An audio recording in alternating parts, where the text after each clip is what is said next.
هذه القصيدة نهديها للأخ والصديق أحمد عبد علي كما هي من كلمات الشاعر أبو هاجس سليمان صهيب، والذي قلت فيها: الهوية يماني محزن مشال من تهامها العز والأبجدية، جيت شامخ وهامتي كالجبال من دروب العز وأهل الحمية، يماني الوفا لأهل السؤال يماني شامخ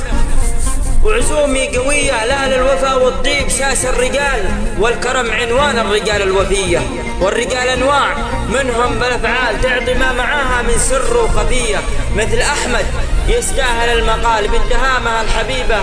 العلية، ولا نقاش فيها للكفو ولا جدال، يبشر بعزه والقلوب صفية، رغم حساده أعطاه ربي المنال، حماه ربي وأعطاه خير العطية، حماه ربي وأعطاه خير العطية. سلامتكم.